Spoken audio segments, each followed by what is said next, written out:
to an above ground. You know, obviously we've got plumbing underneath, which is what we're going to learn today how to protect.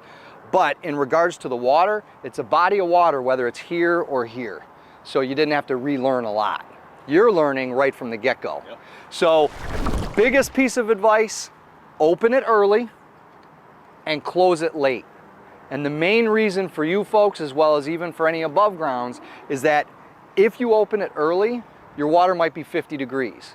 If you open it like Memorial Day, like the kickoff, so to speak, is, you've had sometimes 4 to 6 weeks where the weather is warming that water. Algae doesn't have to have sunlight in order to grow completely. So when your water is warming up, as you're waiting for everything to get 80 degrees, algae will start growing when it's 65 degrees or above in water temperature. So if you're opening it late April, very early May, your water temperature is going to be very cold, but now you're picking and choosing and you're not trying to open it all in one weekend. That's the biggest piece of advice, is that really just kind of putter around instead of possibly spending an entire weekend opening and an entire weekend closing your pool. Do a few hours, 1 hour here, 20 minutes here, and then when you're time to either open it or close it, it feels like you just pulled up the cover, and it makes things a lot easier. It's kind of like a mission statement to you guys, is in that regard, make it so it's enjoyable instead of spending an entire weekend trying to do things. So from there, open it early and then close it late. When you're closing it late, like now, this is far too early, in my opinion, to close a pool Labor Day weekend. Because now, again, you're gonna have another 4 weeks of that water being 80, 75, 70, 68. So you got 4 to 6 more weeks, or potentially 2 months of that water still being warm. You put in your chemicals, but that pump's not running. So in that regard, again, water's gonna sit still, you're growing and you don't know it. So that's really what you wanna do in that regard. So if you wanna pretend, what you should do when you're ready to close your pool is putting in a winterizing kit. You're gonna have 3 different sets of chemicals. There's no particular order, and you just put them in an hour apart. We have those up at the counter, so whether you buy them today and close this thing in October, last year, I closed my pool the first week of November. So for a lot of people, that's crazy, but the weather was holding to 40, 45 degrees, even some of those nights. And basically, I wasn't worried about anything freezing, and I wanted to see water. I didn't want to see a cover. So that's why you should, as you buy these pools, you've got your 2-inch thick insulated wall, so you get an extra month, sometimes 2 months, depending on when you open and close it. You can see the running theme there when you get these pools. It's different than your standard in-ground, so to speak. So when you're closing it, let those chemicals that we just talked about, no particular order, put them in an hour apart, and then let that pump run all day. If you did it on a Friday and you don't get to closing your pool until a Sunday, you're fine. Don't stress about it. You're not putting it on Friday and then closing your pool 3 weeks from now. So that's why I say do little things here and there. You can put them in the morning, but then you're closing your pool or attempting to close it at 4 and 5 in the afternoon, and then mentally it just feels like you've just been waiting around all day, and then that closing of the pool aspect, it seems like it's long, drawn out, and stressful. Don't do that to yourself. Do a little bit at a time, unless you really want to get it done. That's for you. So first day, you put in the chemicals, once again, an hour apart, let it circulate all day, and then when you're ready to close it the next day or whatnot, then you're gonna drain the actual water below the return. Not to talk foolishly, but if you didn't know, they call that, or it's referred to as the eyeball, the jet return. You'll hear a couple of those different sayings. They're all the same thing. But in order to drain it, you can start by backwashing, but if you backwash it, you're only going to get it to a certain point on the skimmer until it's not pumping water out anymore. So you have to either siphon it, which is going to take quite a while, but then you can still do it, or go to one of your local hardware stores, spend roughly another 120 bucks, and get a submersible pump. You're only going to be using this thing once or twice a year. You don't have to invest in the most expensive one. Just take care of it, and then that thing's going to last you a while. When you put in the submersible pump, just be gentle with it. Don't just drop it like a boat anchor. Gently rest it, because again, you have a vinyl liner. So just rest it in there, start pumping it out, and then you get it about 1 inch below the return. That's how you're going to finish doing that. let me get this for you guys, and I do apologize because you're going to need this in order to fully understand what's going on there. My hands are wet, so sorry about that. There you go, Dave. Yep, and then you, and then I'll give this one to Sean. Sorry about that. Now we can follow each other. So that was literally step one, where we're talking about draining the pool. And again, I'll do it now, and I'm sure you guys understand what the term backwashing is.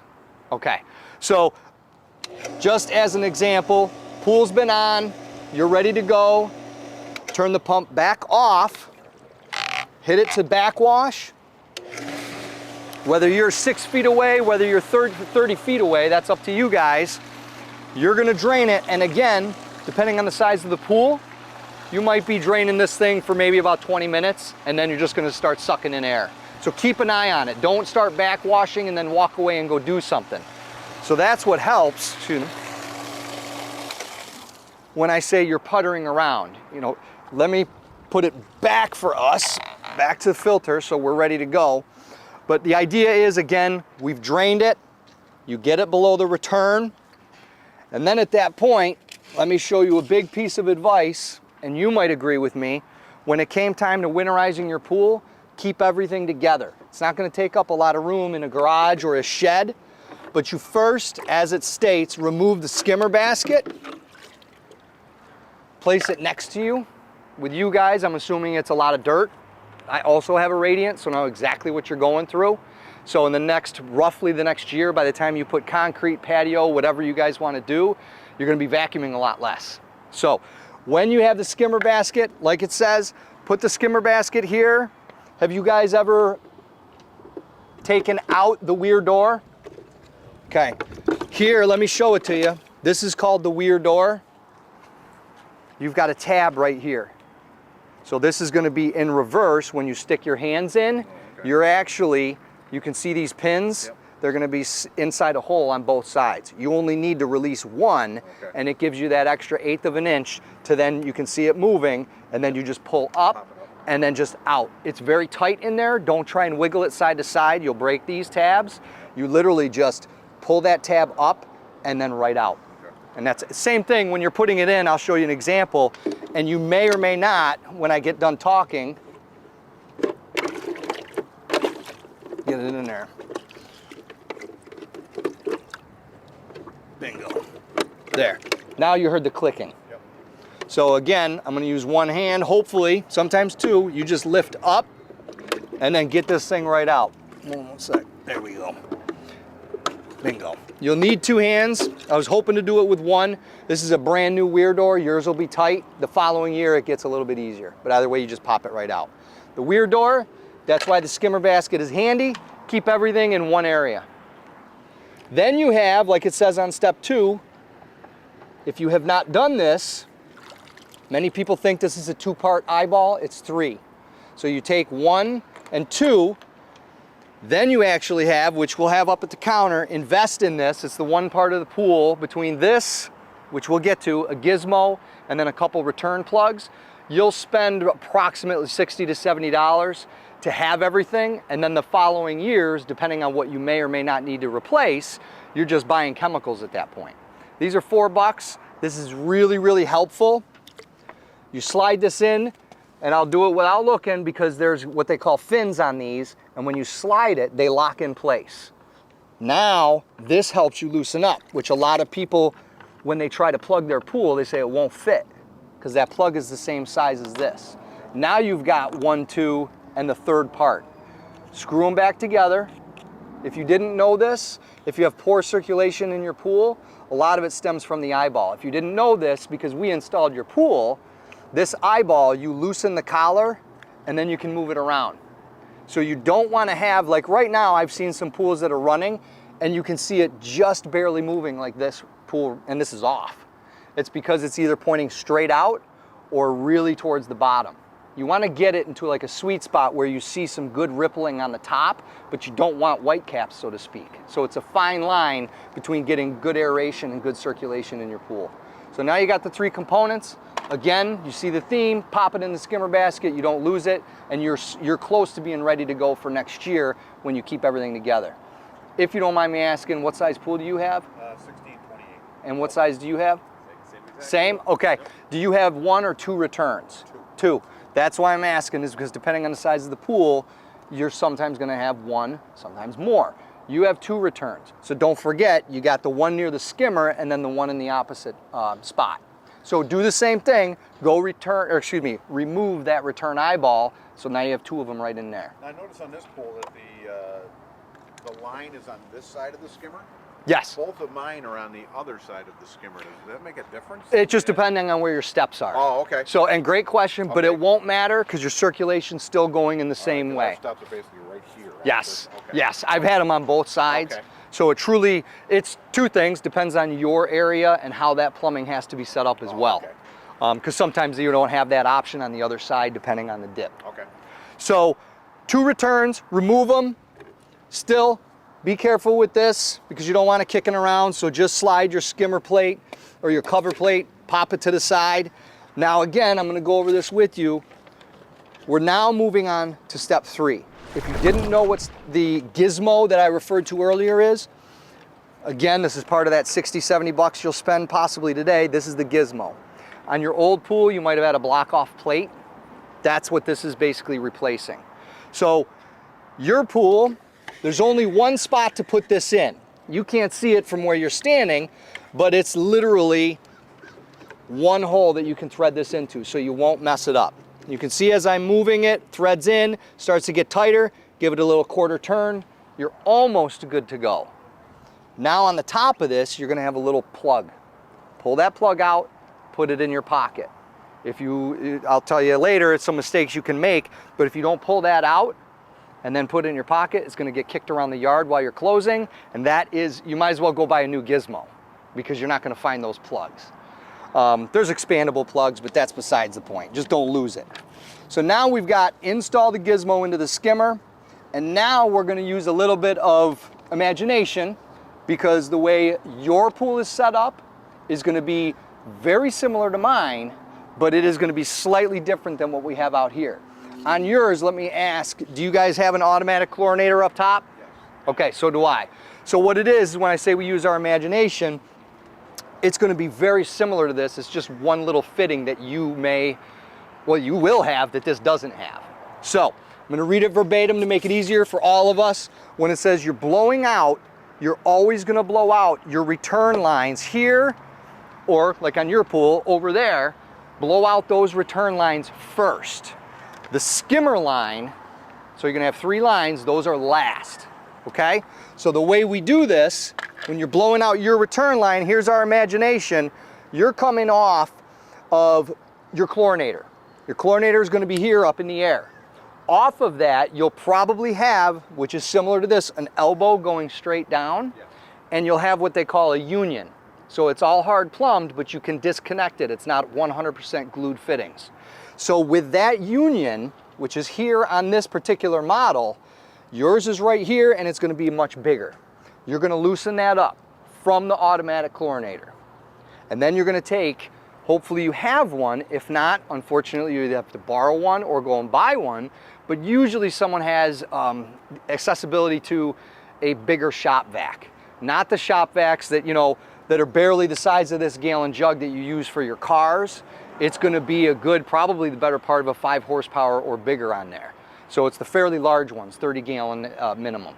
So your shop vac, you're going to have your blow side, and then you're going to have your vacuum side. We always have it on the vacuum side because you're trying to clean up dirt. Disconnect that, put it on the opposite side, so now you're blowing. So we're going to basically not try and defy gravity and suck up water, we're going to shoot it out. You got it. So this part is important.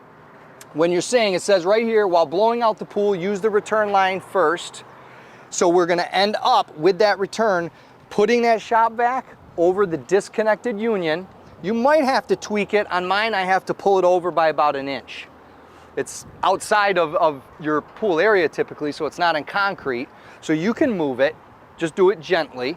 Pull it to the side, put that shop vac on there, fire it up, and now you're going to see, because again, our imaginations, this water is below the return line. So now you're going to see water spitting out, maybe about 15, 20 seconds, until it starts to turn to a trickle, and then almost like a mist. And then usually if you need, which is fine, get 2 people to help you because one's gonna be visual. So you've blown one of your 2 lines out, okay? Then, just like it says on your sheet, now we're gonna end up coming back over here, here we go. You blew this line out, you're gonna cap it. This threaded cap works with your key. So this is also a 2-part component that you're gonna actually use, and it'll be better suited for you, because if you put in this return plug, you can get it pretty snug, but it's not snug enough. And if you lose this, people will grab channel locks. That's fine, but you run the risk, you drop a channel lock, you might punch a hole in your liner. So that's why I say for $4, you could possibly save yourself another $1,600 in the end, if you know what I'm saying. So you pop this in, this plug, in between the 2 sides here, give it that extra, because you can see there that you need that torque, not just your hands. You don't have to go crazy, just give it a real good snug, and okay, I'm not going anymore. So now you've got this, bingo. You aren't done with this yet because you've got another return line. So now that you've done that, you still go back here. Now we've got the closest line plugged, and you're back to going to that skimmer again. So you're gonna end up the return. So you put on the shop vac one last time. Now that this is closed, that air has nowhere to be forced out but that other return jet. And then you're gonna end up, this one maybe is gonna be like 30 seconds because you're at a longer run. Again, possibly use someone as your eyeballs. Same thing, water will trickle out, then it'll start misting until it's almost nothing. Okay, we're good to go. Do the same thing with the return plug. Pop that in, give it a 1/4 turn, and we're almost there. Now we've got 2 out of the 3 lines done. And much like it says here, where you're going to turn the valve, and again, imagination comes into play, where it says turn the valve from the skimmer off, okay? So what we're gonna do here, we had it off, now, which this is going basically to the skimmer, you're gonna turn that back on, and now we're gonna actually loosen up this union again. So you've got 2, one for the return and one coming in from the skimmer. I will do an example here, even though we're 4 feet away. If you ever forget where or what hose goes to which port, you got 1, 2, and 3, they're labeled, you just can't see them. You can feel it because they're essentially embossed. This says waste. I know I'm jumping ship here, but I want you to know that you will be able to do all this when you go to open your pool and you don't have to memorize where everything went. So you've got waste, this is your backwash hose, done deal. Now, where does what hose go to? These are also labeled, pump and then return. So even if you get confused as you're closing your pool, well, which line goes to what? Well, this is the return. Again, you're putting water into the chlorinator and back into the pool. So you kind of do 1, 2, and 3 checks and go, okay, that makes sense, coming off of the chlorinator, going back, returning to the pool. Now you've got the pump, which is here. This skimmer, hence you have to get water to the pump. The water is going under the ground, whether that skimmer is all the way over there. You can't see that plumbing, but it has to come up to the pump in order to get up here to go returning to the pool. So again, little checks and balances. You don't have to stress too much if you forget what does what, because you start doing, A plus B equals C type of thing. Hey Brian. Yeah. Do you turn that valve, just to make it clear? Yep. Do you turn the skimmer valve off first before blowing it out? Correct. Yep. Okay. Thank you. Now you're going to basically come back here, you loosen up that union, and now you're ending up blowing into this, the skimmer portion. Now this is the fun part. My kids, they like it, but they don't, because if they forget, and I purposely don't tell them, again, it's 40 degrees in November, I go over there and I say, go check out the skimmer. Hit the shop vac, that literally shoots up in the air about 12 feet. So everybody gets wet, now you're cold, it's fun for me, not for them. But that is why it's important, again, that you remove the cap. And then if you don't, boom, it's in your neighbor's yard, you have no idea where it is. So that's, now you see full circle, while this little 20-cent piece is important. So again, we have blown out the skimmer line, water goes shooting out, same thing. It'll start almost like a glug, glug, glug, glug, glug, after it's shot 12 feet in the air, then there's a nice mist. we're good to go. Now, as it says, we're about 85% closed already. So you can see how it doesn't seem like a lot because we're talking about it. You're not actually doing it yet. But it is a process, which is why I really stress, make it easy. Do it a couple days, here and there. Now you've got the important thing, which is you're gonna need antifreeze. It's an RV antifreeze. Obviously we have it right now because it's not like me being foolish, working at a pool store, closing it in November, going, I need antifreeze, and we're sold out. But if you're in a pinch like that, you can use RV antifreeze that you can get at any store because it's non-toxic. That is key. Don't go just grabbing, you know, any standard coolant that's been in the garage for a while. It is specific to your pool. So RV antifreeze or pool antifreeze is the same thing, just different colors typically. And again, more importantly, it's non-toxic. So the gallon that goes into the lines and then eventually into the pool, when you have it with 10 and 13,000 gallons, it's pretty much displaced. You don't worry about it. So you take, let me scoot over here, you take that gallon jug and you pour about 3/4 of it in the hole for the gizmo, as you can see here. It's gonna splash, you don't need a funnel, you know? So you pour it, 3/4 of it goes in through the actual gizmo. Then you're able to then finally, wherever I put it, the plug can go right back in. Now you guys, this is all visual, so I didn't write it down because you can make this thing 4 pages if you do every little step. But when you're doing it and you can see me shaking this and you're like, hey, there's water in there.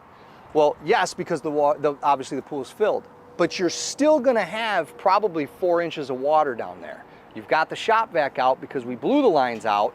Now reverse it, now use it as it was intended as a shop vac. Quickly for 4 seconds, suck out that water. And then take that 1/4 gallon that is left in that jug, just pour it right in the bottom of the skimmer.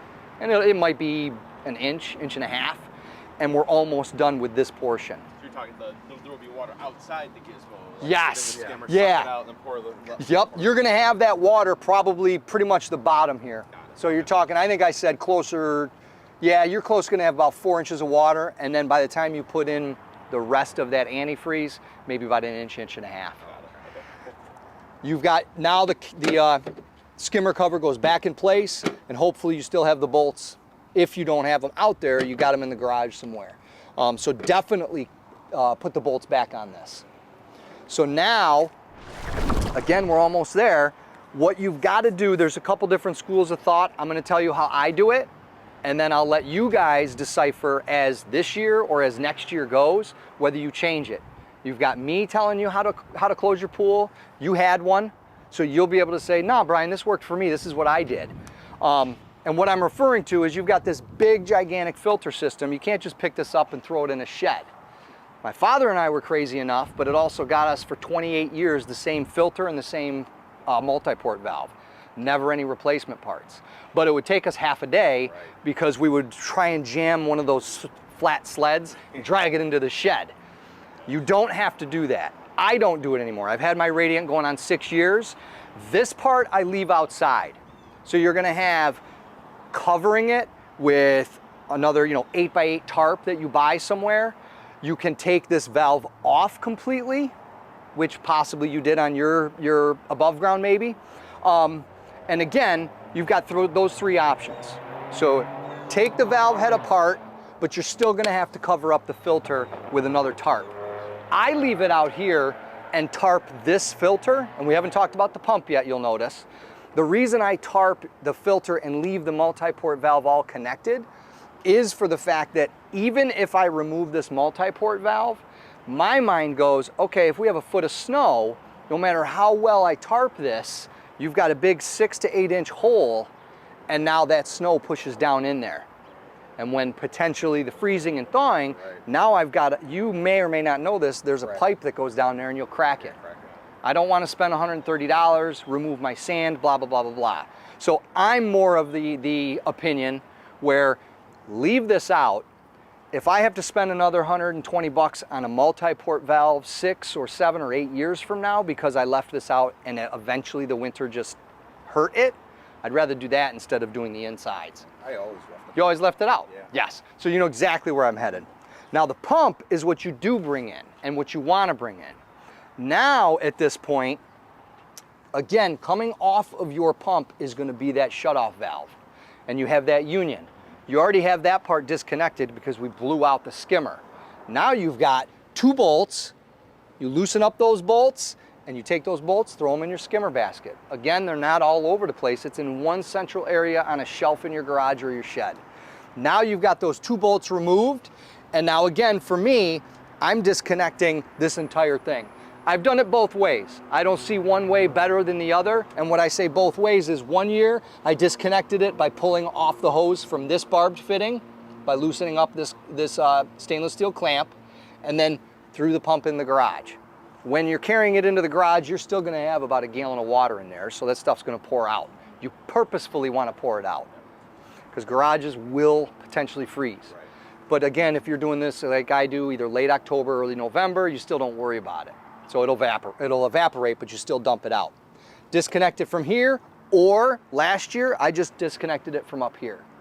And the only reason for me is, quite frankly, I was put in a pinch. Again, I already told you I did it way late in the year, and I only had a specific size tarp, so I had to get it off of this so that I could do it right over this. If I left this outside, then it was a mess. I wanted it nice and clean. There's no wrong way. Whatever works for you, neighbors, us, family members, hey, try this. Whatever works for you as the years come, that's what's gonna work. So again, we now have disconnected the pump, the filter stays outside, you cover it. Now it leads to just covering your pool. And now, for you guys, down the road you can use anything you want. People will sometimes buy the safety covers, which have those lugs on the outside of the pool, and it's like a trampoline cover, so to speak. You don't have to. What we get you the first year, because obviously there's dirt around the pool, is your standard cover that you've seen on most everybody's in-grounds, where they cover the pool, and then you have 13 to 17 tubes, which are filled with water, all the way around the pool. That's what takes a while. So you see all this little process. When you're covering the pool, the one suggestion that you should follow, and again, you'll remember this when you're closing your above ground, it's the same thing, we just don't have your air pillow. So when you're closing the pool on your ovals, as it be, a 1628, you want it, I'm just gonna pretend here because this water level is gonna be an inch below the return, you want the cover resting on your water throughout the entire pool. So when no air pillows at all. Correct, okay. No air pillows. We don't have to alleviate the stress on the walls like you do on the above grounds. You got it. That's why.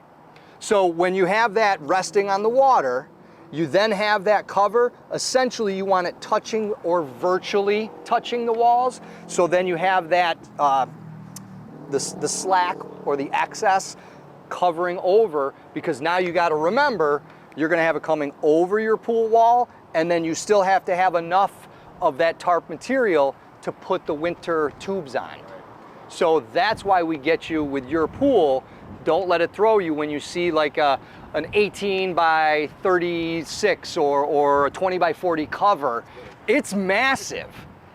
Parts of it will be more than others. It doesn't have to be perfect. So if you've got 3 feet outside here and you've got 2 feet over there, as long as you're completely covering it with those tubes, don't go crazy. It's not a liner that has to be perfect. You're just covering it, but make sure it rests on the water. And that's the important part. Okay. That'll take you the longest time because each tube that you have, they're gonna be 8 feet long. So as you're stretching them out, you're gonna hold up the one end that has the actual hole that you fill with water, and then that tube starts to fill up, and as it's coming towards you, you'll see when it gets to a few inches before the cap, take the garden hose, throw it out, cap it, and then set it down. It's gonna be about 3/4 filled. You don't fill them to like a balloon, because well over half of those will pop when we start hitting December and January and freezing. You got it. Which, coincidentally, you probably will by next year. You'll probably have 2, 3, or 4 of those tubes popped. But at the time, they still did their job. So you don't have to run out if it's, January 30th and you notice 2 out of your 15 tubes are popped. As long as it's not basically facing that west wind and wind isn't getting under the cover, you might have to jockey them around a foot here and there, but that's what you're gonna end up doing. So it's not out of sight, out of mind when the winter time comes. Keep a garden hose in the garage, keep a garden hose potentially in your basement, because you need to take advantage of the 2 to 3 times a year when we have a 40-degree day and then the sun is shining. In Rochester in the middle of winter, it feels like it's 65 out, especially if there's no wind. I mean, it's a gorgeous day. You got a foot and a half of snow that is now sitting on top of the cover. You have 2-inch insulated walls. So you don't know this till I tell you, your water does not freeze 100%, because when you get that 1.5 foot snow blanket sitting on your cover, and then it's like an iceberg that pushes down on the water that has not frozen, you don't see it, but you do have water displacement. That snow will push down and the water will slowly eke out. So don't get scared. It's very, very common when you open the pool and you say, that thing's down almost 8 inches or a foot from when I closed it. I got a leak. No, you don't. Fill up the pool, don't get scared. Your pool is fine when you open it. There's gonna be water displacement. But just every year is different. I didn't encounter that until this year. So this was 6 winters and I never had an issue. I opened up my pool this year and I barely had 2 foot of water. And that's because between January and February, we got pounded. And up until even Christmas, we barely saw 2 inches of snow. So every year's different. Keep that garden hose, that's where I was getting at, is keep that garden hose handy to siphon off any water when it has that potential to start thawing out. Because then all that's gonna do is refreeze and then keep compounding until you do have 2 feet of snow out there. It's just getting a little bit of preventative maintenance helps you out. And then essentially at that point, you've closed your pool and then you're waiting for the spring to happen. Sound good? Perfect. Does anyone have any questions up until now? Which thank you, because Dave was making sure as far as the on and the off for your 3-way valve, which way to do that. I have that written down, so thank you. And then again, you're gonna have things puttering around, just throw them in the garage, throw them in the shed. You know, you had your pool, that's what you'll be encountering. But again, by next year, when you potentially get, again, a patio or concrete, it will change your life as far as owning that radiant pool. But that's why you buy it, it's steps. Get the pool in now, then you have the fencing, then you've got the, you know, it's a lot of money, but you don't have to do it all at once like your standard in-grounds. That's the whole point of the radiance, if that makes sense. Yep. You just got to deal with it for 1 year. And it'll look like your yards. I'll show you when we get inside out of the sun. If you need to see pictures, I've got them for you. But it looks like your yard, you know, basically it's trashed. And it is settling. Again, I know Carl told you, it's a construction site and it will be for the better part of 10 months, if not longer. But again, once you hit next year and things really start knocking into place, then you're gonna really enjoy your pool. Because you've been enjoying your pool in probably an 8-foot carpet, getting into the steps. That's exactly, yes. It settles almost a foot. Yeah. Yep. We had our concrete put in the summer, it's perfect. Yes, and that's the norm. If I'm sure we've mentioned it, but until you see it, we've had a lot of rain over the past 4 weeks, so you settle. But like Dave was saying, by the time you open it next year, you're going to be 6 to 8 inches below when you closed it. Under the stairs is the worst. I mean, oh, you could lose it's a washout. Underneath yes, yes, Yeah. And that's why you let it settle, and that way when you're doing whether it is patio or concrete, then they're filling that in with dirt and stone and compacting it, and now you're not on virgin soil because we dug up your yard. That's the whole purpose of that, if no one told you that. It will settle, and it's okay. And then we're ready to roll. I'll show you inside. We'll pick up your covers because we've got all that on hold for you. And then we'll go from there. Sound good? Sure. All right, we'll head on in there. What was your last name? Morgan. Morgan, okay. I'll look that up and see what we'll get you.